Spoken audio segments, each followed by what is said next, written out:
At exactly 1400 hours today, April 30, 2026, a new royal protocol will permanently restrict access to the £3 billion royal vault. The era of treating the crown's historic jewelry collection as a shared family asset is ending. Catherine, the Princess of Wales, is about to assume total custodial control, effectively closing the vault to any individual not actively performing official royal duties.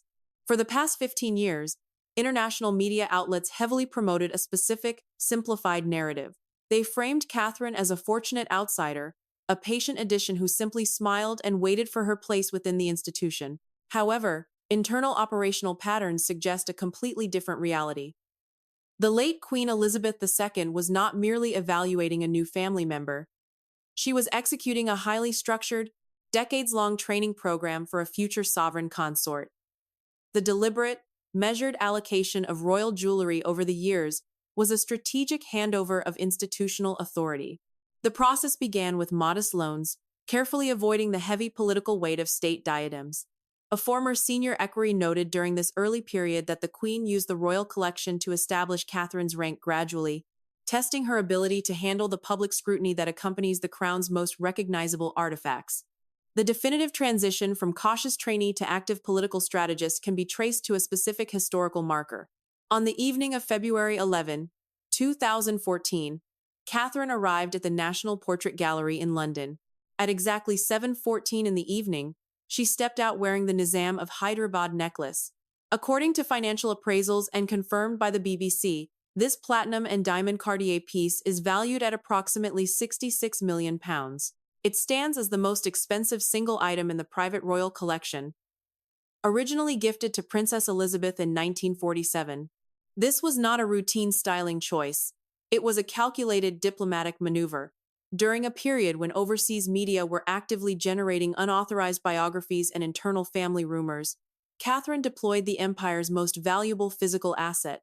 A palace communications aide recorded that the appearance was specifically designed to solidify her senior status.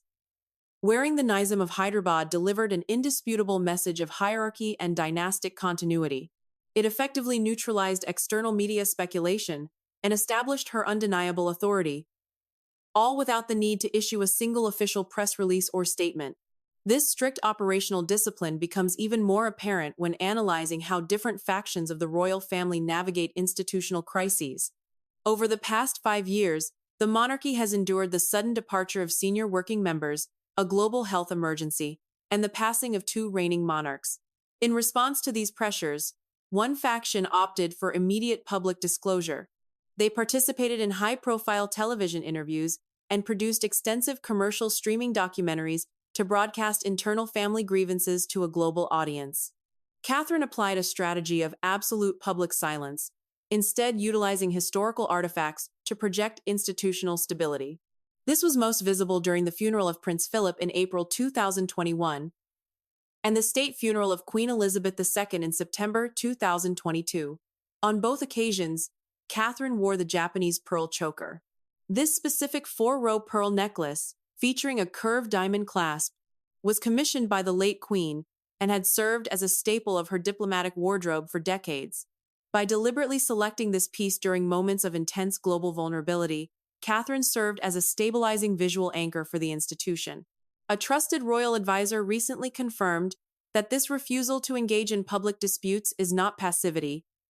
It is a deliberate, authorized defense policy. Catherine preserves the historical integrity of the crown by ensuring that royal artifacts remain enduring symbols of state duty, rather than accessible accessories for commercial media ventures or private enterprise. Today's impending protocol shift is the direct culmination of that 15-year strategy, officially recognizing her as the primary protector of the crown's physical legacy. Just 6 days ago, an unprecedented administrative action took place behind closed doors, fundamentally altering how the royal family manages its most valuable assets. At exactly 9:14 in the evening on April 24, 2026, the quiet routine inside the private office at Adelaide Cottage was interrupted. An urgent, formal communication arrived via secure channels. It was dispatched by the public relations representatives acting on behalf of the Duke and Duchess of Sussex. The correspondence contained a highly specific, time-sensitive request: the temporary loan of the late Queen Elizabeth's signature sapphire suite for a high-profile, heavily photographed charity gala in Los Angeles. This was a direct test of the newly forming boundaries within the institution. Historically, a request of this magnitude, involving the late Queen's most recognizable personal items, would be escalated immediately to King Charles for a final review. However, the internal operational hierarchy has shifted significantly. Catherine received the communication and chose not to forward it to the king. Acting with a level of autonomy that signifies her elevated status, she made the executive decision herself. The response sent back across the Atlantic was immediate, firm, and absolute. The request was officially denied. The significance of this action extends far beyond a simple refusal to lend jewelry. According to a trusted palace source, Catherine subsequently issued a strict internal directive to the staff managing the Royal Collection Trust.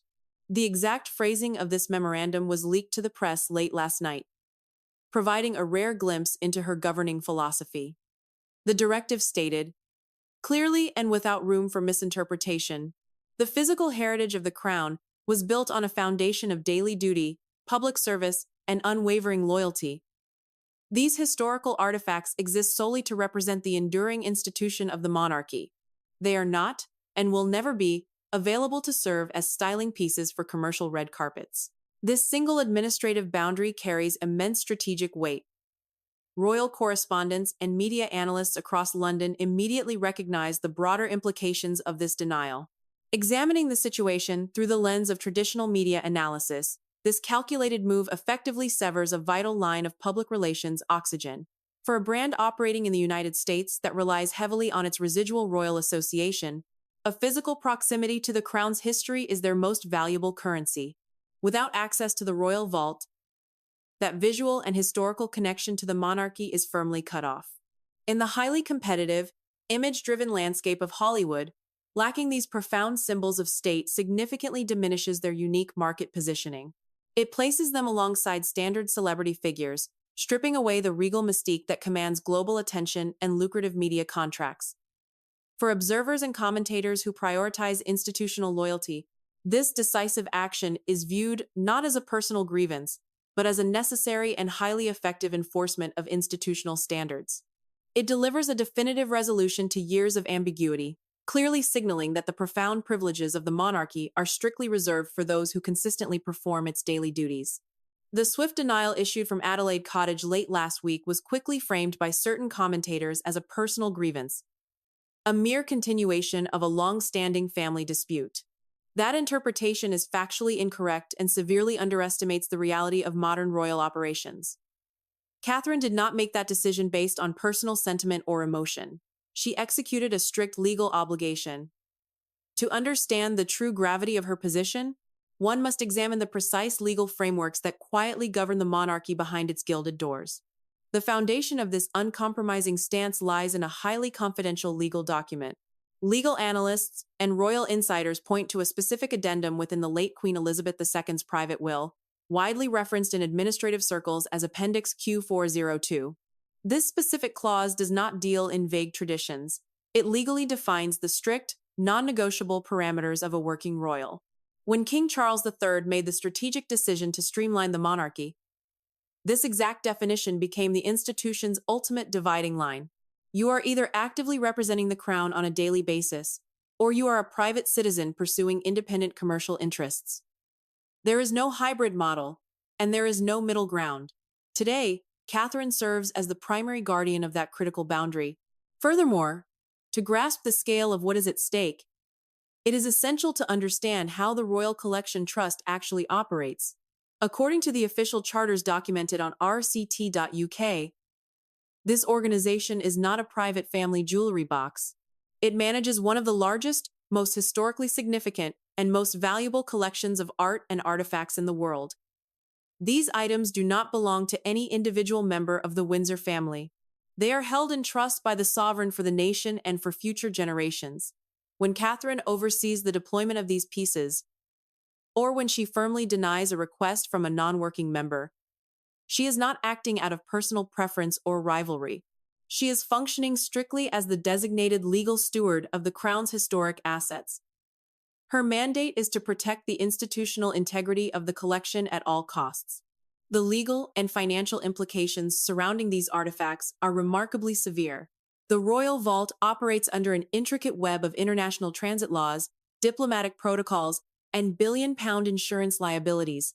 Taking a historically significant diamond or sapphire suite across international borders is not a simple matter of packing a secure briefcase. It requires extensive governmental clearance.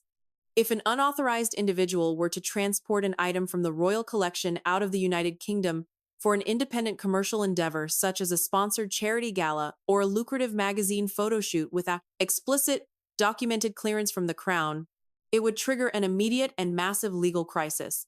Under British law, the unauthorized removal of these priceless items is not treated as a minor family misunderstanding or a temporary loan gone wrong. It crosses directly into the territory of illegal appropriation of national assets. In the strict eyes of international customs agencies and high-level insurance syndicates, moving Crown property without authorized diplomatic clearance is legally indistinguishable from smuggling historical antiquities. By rigidly enforcing these legal mechanisms, Catherine removes all emotional drama from the equation. She has effectively replaced unpredictable family politics with ironclad, undeniable legal compliance. This strategy ensures that the Crown's most valuable physical heritage remains entirely insulated from commercial exploitation, securing the monarchy's dignity through the undeniable power of the law.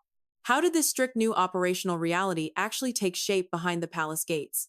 The foundation of this impenetrable system, what administrative insiders now quietly refer to as the Royal Firewall, was not built in London, but on American soil. We must look back to December 2022, at the Earthshot Prize ceremony in Boston. Catherine arrived on the green carpet, wearing the famous Art Deco emerald choker, a magnificent piece heavily associated with the late Princess of Wales. But the true significance was not just what she wore, it was exactly how she wore it. While its previous wearer famously styled the necklace across her forehead in a moment of celebrated 1980s rebellion, Catherine wore it strictly as Queen Mary originally intended, secured tightly around the collar. This was a highly visible, incredibly precise visual statement. She demonstrated to a global audience that the Crown's most famous artifacts do not require rule-breaking to command attention. They derive their absolute power from strict compliance with protocol. That evening in Boston was not just a successful diplomatic appearance, it was the quiet, deliberate introduction of a rigorous new standard. From that moment forward, the informal days of casually requesting a diamond tiara or a sapphire suite for a weekend event were officially over. Under Catherine's careful oversight, accessing the Royal Vault now requires navigating a highly structured, three-tiered security mechanism.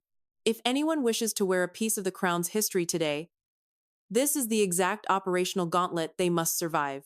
The process begins with an uncompromising 90-day clearance window. This initial phase is a comprehensive loyalty and security audit. Gone are the days of a quick, informal conversation with the sovereign. Today, every formal request for a royal loan triggers an automatic, deep-dive background review. Palace administrative aides, reportedly working in tandem with domestic security liaisons, conduct a thorough assessment of the applicant's public profile. They review media engagements, publish statements, and organizational affiliations spanning the previous 5 years. If an individual has spent recent years stepping away from public service or openly leveraging their royal connections for public sympathy, the application is systematically halted before a vault key is ever located. If an applicant somehow passes this initial clearance, they immediately encounter the second, much higher barrier, the commercial veto. This specific operational clause was engineered to permanently block the monetization of royal heritage. If the requested artifact is slated to appear at an event driven by private corporate sponsors, or if the appearance is in any way linked to fulfilling lucrative, multi-million-dollar commercial streaming and audio contracts, the loan is instantly denied. The physical legacy of the British monarchy cannot be utilized as a glamorous prop to satisfy media executives in the American entertainment industry. The separation between duty to the state and private commercial enterprise is absolute. Finally, the system is backed by an ultimate enforcement measure. The palace now operates on a strict zero-tolerance policy regarding its historic assets. If an authorized borrower deviates from the pre-approved protocol, attempts to alter a delicate setting, or utilizes the jewelry for unapproved promotional optics, the consequences are immediate. There are no diplomatic warnings and absolutely no second chances. The individual's name is permanently removed from the Royal Collection Trust's internal lending registry. It is a definitive, one-strike policy. Through this calculated administrative mechanism, Catherine has ensured that the Crown's greatest treasures are protected by an invisible, yet entirely impenetrable, wall of absolute accountability. As the sun rises over London this very morning, April 30th, 2026, the atmosphere surrounding the royal residences is remarkably tense. Tourists taking photographs at the palace gates might not notice the subtle operational shifts, but international security analysts certainly have. If we look back just 5 days ago, to April 25th, a definitive change occurred. The presence of armed royal guards stationed near the subterranean vaults of Buckingham Palace quietly but undeniably tripled. The perimeter around the Royal Collection Trust's primary storage facilities has been placed under a level of strict lockdown typically reserved for national security events. This is not a routine inventory drill. It is the final, physical preparation for a historic and permanent transfer of institutional power. Behind the fortified walls of Clarence House, a highly confidential 12-page document awaits its final signature. Inside senior administrative circles, this directive is known simply as Operation Heirloom. But why is King Charles taking such an unprecedented step at this specific moment? The answer is rooted in practical preservation and the long-term survival of the monarchy. As the King and Queen Camilla look toward the future of their reign, they clearly recognize the vital need for a resolute, unwavering guardian of the Crown's physical legacy. The institution can no longer afford the distraction of ongoing public relations, negotiations over historic tiaras and heirloom necklaces. King Charles is effectively securing the perimeter of his legacy by delegating the immense responsibility of the royal collection to the one person who has consistently proven her ability to handle it with absolute discretion. This meticulously drafted document is far more than a simple administrative list of lending restrictions. For constitutional experts analyzing its profound implications, it reads less like a protocol update and much more like a quiet, untelevised coronation for the Princess of Wales. By formally handing over the governance of a £3 billion collection of historical artifacts, the King is sending a clear, global message about succession. He is officially validating Catherine's 15 years of flawless diplomatic discipline. The timeline of this operation leads directly to a highly specific moment today. At exactly 1400 hours, 2 o'clock this afternoon, King Charles III is scheduled to sit at his desk and formally sign Operation Heirloom into royal law. Visualize the profound weight of that exact moment. With a single stroke of his pen, the administrative hierarchy of the royal collection will be permanently rewritten. At that precise second, Catherine will be officially elevated to a role that essentially makes her the ultimate master of the vault. From 2 o'clock onward, any decision she makes regarding the deployment, lending, or securing of the royal jewelry collection carries the absolute, unquestionable authority of the sovereign himself. Her word will no longer be a strong recommendation to the king. It will be a royal decree. When the clock strikes 1400 hours, the invisible firewall Catherine has carefully constructed over the last few years will be set in stone. It guarantees that the days of attempting to bypass her authority, or hoping for a more lenient response from other family members, are entirely over. She will hold the exclusive, unassailable power to authorize or veto the movement of every single diamond in the royal possession. What exactly happens after the clock strikes 1400 hours today? As the ink dries on this unprecedented royal decree, we must analyze the strategic scenarios unfolding behind the palace gates. Some international commentators still suggest that King Charles might soften the mandate at the very last minute, hoping to avoid further transatlantic media friction.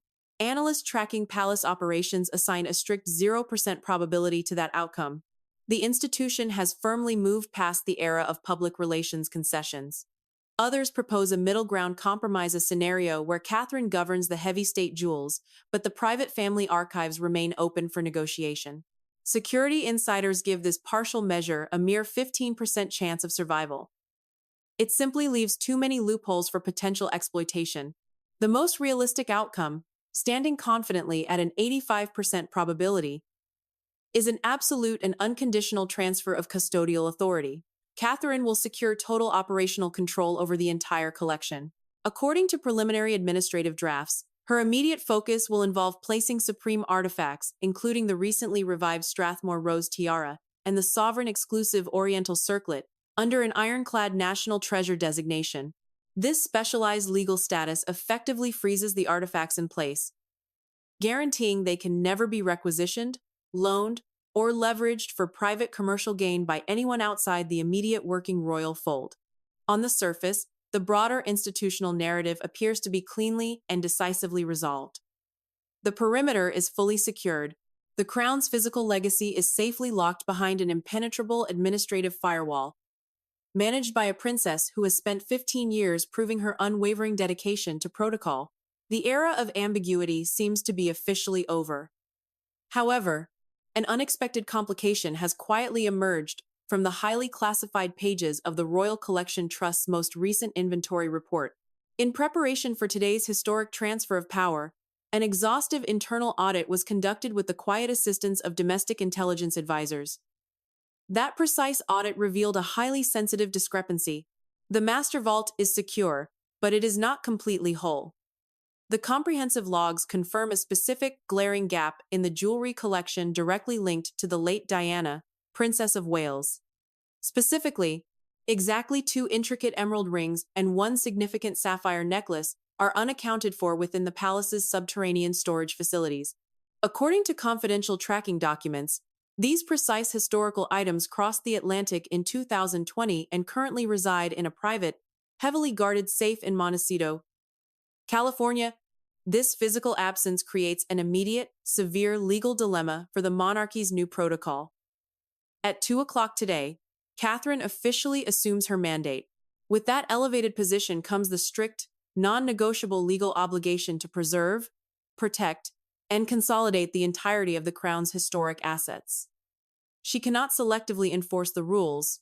This presents a critical, impending conflict. Will Catherine utilize the sweeping legal powers granted by today's decree to trigger a formal, cross-border asset retrieval process? And how exactly will the Duke of Sussex react when faced with an international legal mandate demanding the physical return of his late mother's most personal heirlooms? The quiet administrative dispute over the royal vault has effectively concluded, but the true battle to reclaim Diana's physical legacy is only just beginning. Make sure you subscribe to the channel right now.